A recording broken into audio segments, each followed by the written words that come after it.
Karamihan sa atin ngayon, mapabata man o matanda, ay talagang hinahangaan ang ating nag-iisang pambansang kamao na si Manny Pacquiao. Kaya maraming kabataan ngayon ang nangarap na sundan ang yapak ng kanilang iniidolo, di lang para makakuha ng titulo, kundi para maiahon din ang pamilya sa kahirapan, gaya ng ginawa ni Pacman. Nagsumikap para marating ang pangarap at matulungan ang pamilya na guminhawa, kaya naging inspirasyon talaga si Manny Pacquiao ng karamihan.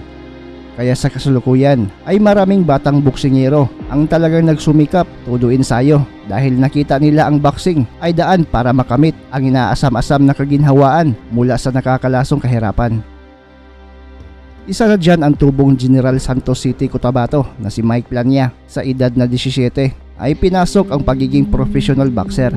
Nagkaroon ng sunod-sunod na panalo at impresibong kartada na 15 wins, 0 loss, 7 via knockout. At dahil sa pagiging young prospect ng Pinas noon, ay nabigyan agad ito ng pagkakataong makalaban sa bansang Amerika. Pero di basta-bastang laban dahil para ito sa bakanting WBO Intercontinental Bantamweight title. At di biro ang makakasagupa dahil former IBO at WBA Super Bantam World Champion lang naman. Ito ay ang pambato ng Dominican Republic na si Juan Carlos Payano alias Baby Pacquiao.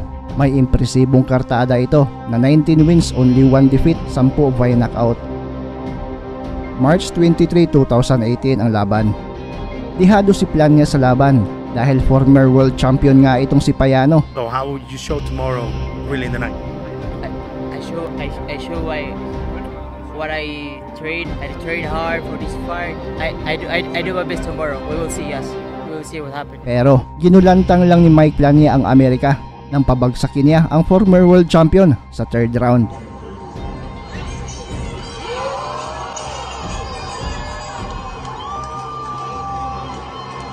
Kaso na-save by the bell itong kalaban at nakarecover, at sa mga sumunod pang mga round ay nakabawi itong si Payano. At dito nalasap ni Mike Plania ang pinakaunang pagkatalo sa kanyang buong karera via decision.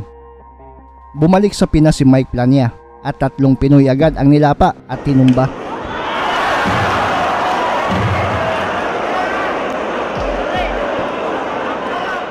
Sampung buwan lang ang lumipas ay agad nagbalik sa Amerika itong si Mike Plania, isang Mexican-American at dating WBC USA Super Bantamweight Champion ang kaniyang makakalaban. Ito ay si Juan Antonio Lopez. Binugbog lang ni Mike Plania ito sa laban at tinalo via unanimous decision.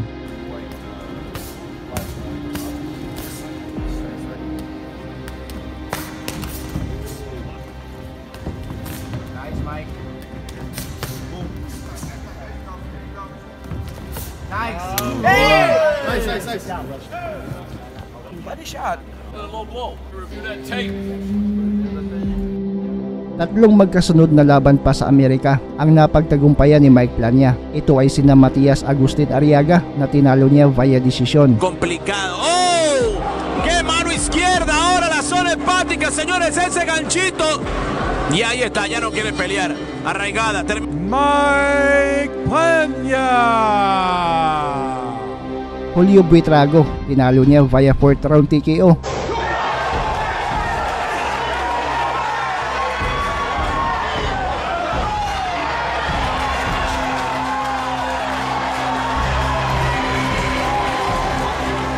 At itong pinagmamalaki ng bansang Nicaragua ang undefeated young prospect nila na si Giovanni Gutierrez. May record itong 9 wins, 0 loss, 6 via knockout. Ang laban nila ay para sa bakanting IBF North American Super Bantamweight title. Dihado si Plania sa laban pero ginulat ulit niya ang Amerika nang pabagsakin niya itong si Gutierrez sa unang round pa lang. Ya se ha hecho tradición, el boxeo se ha abierto grandes puertas y esta pelea pues vamos a ver qué nos prepara. El nicaragüense viene a conquistar el título internacional de la... ¡Wow! ¡Wow! ¡Qué golpe de Mike Plania! Nagtapos sa sukdulang 10 rounds ang kanilang laban at bugbog sarado ang inabot nitong Nicaraguan boxer. El mágico. Fue muy buena, se le mira que ya está muy bien recuperadamente, trabajar al cuerpo también. Trabajando muy bien. ¡Oh! Knockout porque el nicaragüense la verdad que la capacidad del aguante que tiene ha sido muy buena.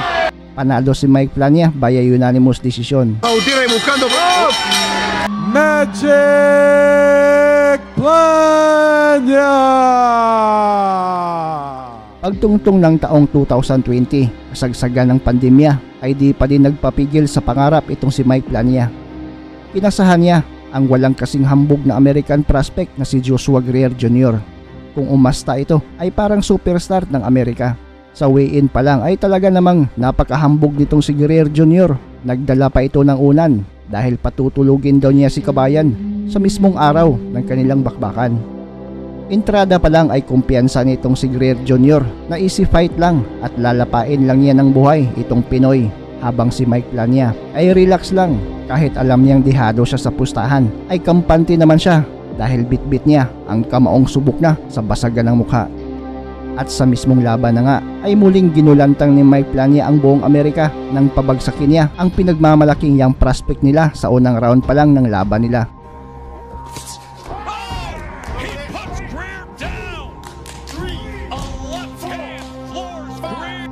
Kahit anong diskarting gawin nitong kalaban ay makikita sa mga mata nito ang takot na madapuan ng suntok ni Plania. Nagkatroma sa malamasong kamao ng ating bida. Round 6, nahuli ulit itong si Greer Jr. Bagsak ulit ito at makikitang nalasing ito sa suntok ni Kabayan.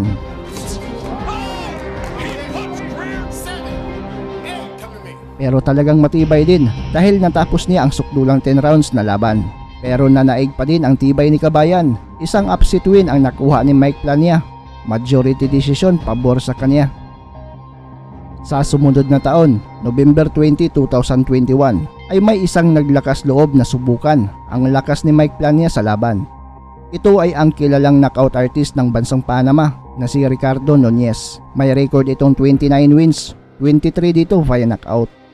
Kung record ang titignan ay di pwedeng maliitin ang kalaban dahil may lakas din ang mga suntok nito, pero di alam ng kalaban na ito na din pala ang pinakahuling laban niya sa ibabaw ng lona dahil tila nahiya ito na bumalik pa. First round lang kasi ng laban ay tinudas na agad ito ni Kabayan. Pero tiene un hombre veterano como Núñez, el que achó en llegar aquí a los Estados Unidos porque Ricardo Núñez, ante el filipino Apayano. Regreso de Mike Plania. Buen golpe ahora de Plania. Buen golpe, buena combinación. Atacando muy bien. Oh, buen golpe ahora. Está abrumando hoy. Y está en muy malas condiciones. Y aquí el árbitro detiene el combate. El árbitro detiene el combate, lo decíamos, señores. Sa magkasunod na taon, 2020 at 2023, ay 2 beses pang napalaban si Mike Plania sa Amerika. Pero di basta-bastang mga kalaban dahil mga top prospect ng nasabing division. Pero tila di umayon sa kanya ang kapalaran dahil pareho siyang natalo dito. Una ay kay Raiz Alim, natalo siya via unanimous decision. At sumunod ay kay Elijah Pierce na kung saan natalo siya via knockout. At sa taong kasalukuyan ay umalingaw-ngaw ang balita na muling magbabalik si Mike Plania sa Amerika at gaya ng nakasanayan ay di pa din basta-basta ang kanyang mga kalaban dahil former world champion lang naman. Ito ay si Angelo Leo, isang Mexican-American at dating WBO World Super Bantamweight Champion. May record itong 22 wins, only 1 defeat, 10 via knockout, 10 rounds non-title fight at gagawin ito ngayong February 1 sa Amerika. Sa palagay mo pre, gugulatin na naman ba ni Mike Plania ang Amerika sa isang upset win?